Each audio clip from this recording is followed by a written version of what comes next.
Tennis ஆடுறத நான் எப்பவும் மூட்டை கட்டி வச்சுட்டேன். ஏன் அதிர்ச்சி அடைகிறேன்? பொண்டாட்டியை கவனிக்கவே நேரம் போதில்லை. டென்னிஸ் என்னைக்குமே எனக்கு வெறும் பொழுதுபோக்கு தான். இப்ப என் கவனம் எல்லாம் நர்சிங் ஹோம்ல தான். நர்சிங் ஹோமை பெருசுப்படுத்தணும், ஏழைகளுக்காக அதுல ஒரு வார்டு கட்டணும். அதுதான் நம்முடைய பிளான். வரேன்.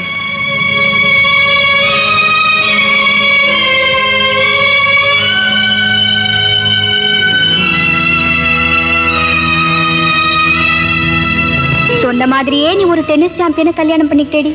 நீ ரொம்ப கொடுத்து வச்சவ. இனிமே 24 மணி நேரமும் நீ டென்னிஸ் கோர்ட்ல தான் இருக்க போற.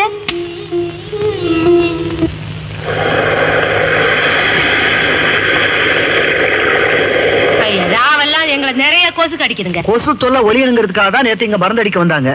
யார் இங்க தடுத்து நிறுத்தினது? அந்த படுபாவி பாசானத்தை சோத்து மேல அடிச்சிருவானோன்னு நாங்க தாங்க வேணாம். ஈ வந்து உட்காந்தா அது பரவாயில்லையா? இந்த பாருங்க, மறுபடியும் இங்க மருந்தடிக்க வருவாங்க. யாரும் தடுத்து நிறுத்தக்கூடாது. புரியுதா? புரிஞ்சுதுங்க. அப்ப நான் போயிட்டு வரேன். என்ன மாமா, இன்னைக்கு உடம்பு எப்படி இருக்கு? இன்னைக்கு கொஞ்சம் பரவாயில்ல. ஏன் மாமா, நானும் உங்களுக்கு எத்தனை தடவை சொல்றது, நீங்க எதுக்காக இங்க இருக்கணும்? பேசாம நர்சிங் ஹோம்ல வந்து தங்கி அங்க உடம்ப பாத்துக்க வேண்டியதானே? அதெல்லாம் எதுக்குப்பா, இந்த குப்பத்திலே பிறந்து வளர்ந்து பழகி போச்சு இந்த கட்டைக்கு. அதுவும் தவிர இங்க இருக்கிற இயற்கை காத்து ஆஸ்பத்திரியில கிடைக்குமா?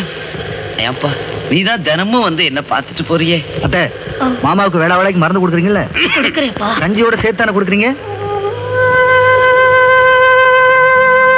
என்ன பேசாம இருக்கீங்க? வீட்டுல அரிசி. அத்தை, இந்தாங்க பணம். முதல்ல போய் அரிசி வாங்கி மாமாவை கஞ்சி வச்சு கொடுங்க. என்ன யோசிக்கிறீங்க? நான் என்ன மூணாவது மனுஷனா? புடிங்க புடிங்க. தம்பி, என்ன மாமா, இது வரைக்கும் நீ செஞ்சிருக்க உதவிக்கு நாங்க எத்தனை ஜென்மம் எடுத்தாலும் உன் கடன் தீராதுப்பா. ஏமாமா பெரிய வார்த்தையெல்லாம் சொல்றீங்க? மாமா, என்ன இதெல்லாம்? நீங்க நல்லா ஓய்வு எடுத்துக்கங்க. அத்தை, நாளை காலையில வந்து பாக்குறேன். மாமாவை நல்லா பாத்துக்குங்க. வர்றேன்.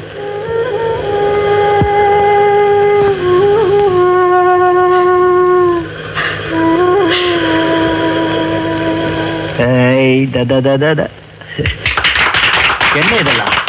எதுக்கு ஐயா? இந்த குப்பத்துக்காக நீங்க எவ்வளவோ செஞ்சிருக்கீங்க.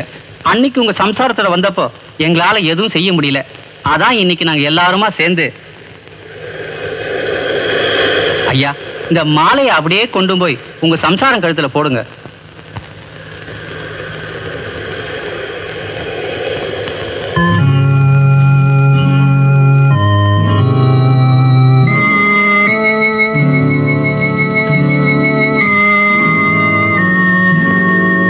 சாரி ஜெயா, இன்னைக்கு லேட்டா போயிடுச்சு.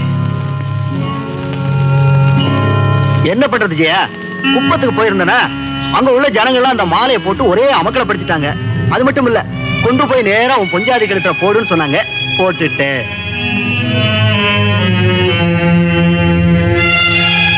பாத்தியா பாத்தியா பாத்தியா போச்சுட்ட பாத்தியா? இந்த பாரு, சத்தியமா சொல்றேன், நாளைக்கு சீக்கிரமா வந்துடுவேன். இப்படி தினமும் நீங்க சொல்றது உங்களுக்கு அழுக்காம இருக்கலாம். ஆனா இத கேட்டு கேட்டு எனக்கு சலிச்சு போச்சு. ஜெயா, வாங்க சாப்பிடலாம். ஏமா ஏமா, தாயே தாயே கோச்சுக்காத தாயே.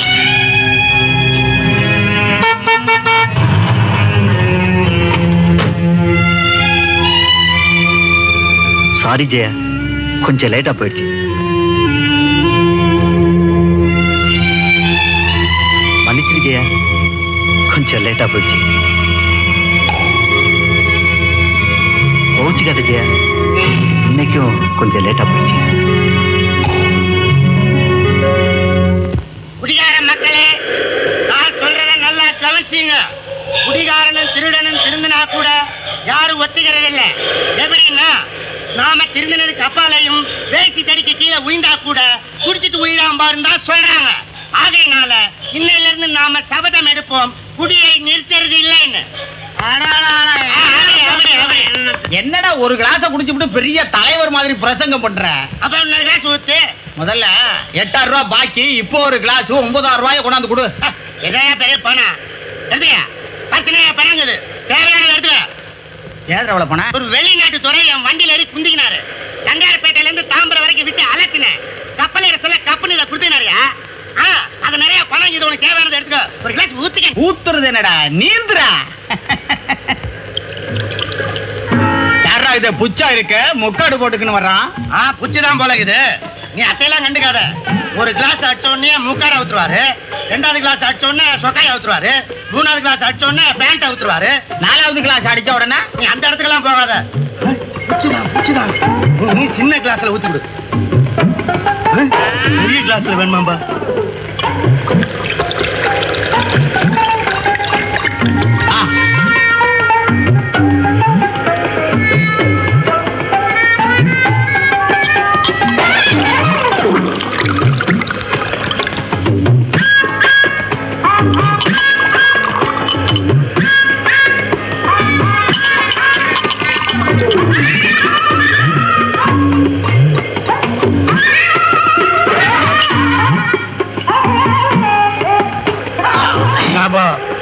ஆமா 4 பாட்டில தான் உள்ள தள்ளினீங்க. அப்பால எதுக்குப்பா முக்காடு?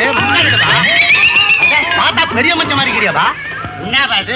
ஒரு டீ கிளாஸுக்கு தாங்குற மாதிரி உடம்ப வச்சின்னு 4 பாட்டில் சாராயத்தை உள்ள தள்ளினீங்க. இதுக்கு அப்புறம் வீட்டுல போய் கொஞ்சம் வார்னிஷ் சாப்பிட்டா தான் எறும்பு கடிச்ச மாதிரி இருக்கும். அதே சோமாரி, நீ பெரிய ஆள்பா. வரட்டா? எப்படி நடந்து போயிருவியா? ஓடுவேன். இது என்ன 8 பாட்டில சாப்பிட்டு 10 8 பாட்டில சாப்பிட்டு 10 மைல் சைக்கிள்ல போறியா? அந்த அளவுக்கு ஸ்டெடியா?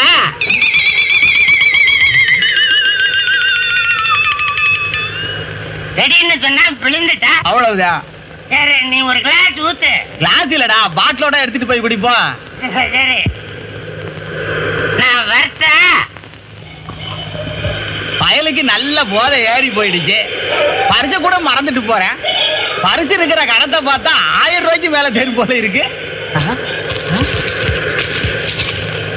முதல்ல நில்றா. ஓடாத நில்றா. பாஞ்சாலி, பாஞ்சாலி, என்ன காப்பாத்து. கொண்டாட்டி ஏட்டா கூப்பிடுற? பாவி நீயா? பாத்திரம் மண்டா எல்லாத்தையும் மறைச்சு வை. இந்த மாதிரி கடன் கேட்கற வேலையெல்லாம் ஆபீஸோட வச்சுக்க, வீட்டு வரைக்கும் வராத. கடன் கேட்க வரல சார். கடன் கேட்க வரல சார். வரலையா? முத வாட்டி சும்மா வந்திருக்கியா? இப்படி வா, இப்படி வா, இப்படி வா. என்ன விஷயம்? ரெண்டு ஒருத்தன் நல்ல படிச்சவன் உங்க பேங்க்ல வேலை கொடுத்தா நல்லா இருக்கும். அட பாவி, உடனடியா ஒரு அப்ளிகேஷன் அனுப்ப வேண்டியதானே? எப்படியும் வேலை கிடைக்க போறது இல்ல. முண்டா எத்தனை பேர் வேலை கிடைக்காம கியூல நிக்கிறான் தெரியுமில்ல உனக்கு? சரி சார். இந்தா புது பொண்டாட்டி மாதிரி கோச்சிட்டு போறியே, உட்கார். காஃபியா? டீ இல்லையா? ஐஸ்கிரீமு? மொத்தத்துல பாலே கிடையாது. ஒரு உபச்சாரத்துக்கு கேட்டா அவ்வளவுதான். அது சரி, உன் தொழில் எல்லாம் எப்படி இருக்கு? பத்திரிகை வேலை பாக்குறேன். மூளைக்கு வேலை கொடுக்கற வேலை இருந்தாலும் எனக்கு ரொம்ப பிடிச்சிருக்கு. சரி, பத்திரிக்கை பிடிச்சிருக்கா?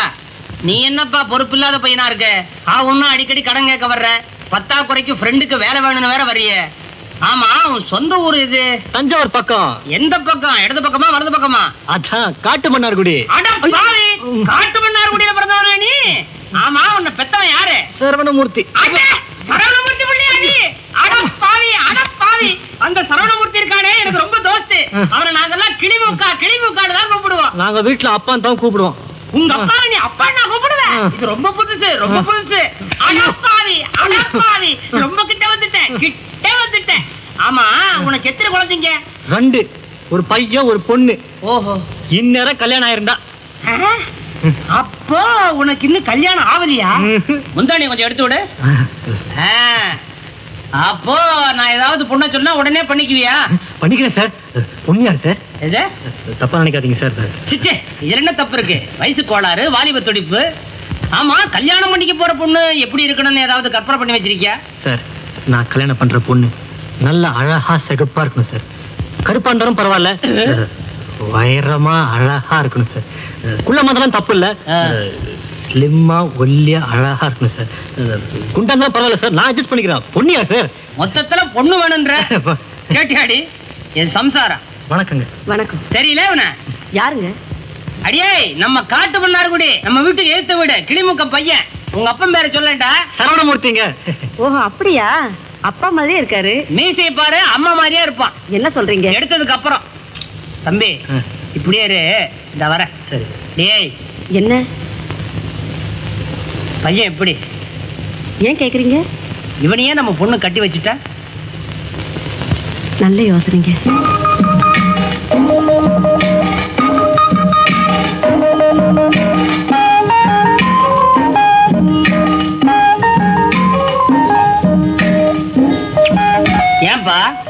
வாய் வலிக்குதா கையால குடுக்குற? ஆமா சார். இல்ல சார், நாளைக்கு பாக்குறேன் சார் உங்களை. இப்படியே பஸ் ஏற போறியா? பத்திரம். ஆமா சார். என்ன மரியாதை பாத்தீங்களா? அந்த காலத்துல மகாராஜா தர்பார்ல இப்படித்தான் திரும்பியே பார்க்காம போயிட்டே இருப்பானுங்க. அதே மாதிரி போறான் பையன். ஏங்க நாமளே பேசி முடிவு பண்ணிட்டா அவங்க அப்பா அம்மா சம்மதம் கேட்க வேண்டாமா? உனக்கு தெரியாதா? 2 வருஷமா அவங்க அப்பா அம்மாவுக்கு இவ தவசம் பண்றான்.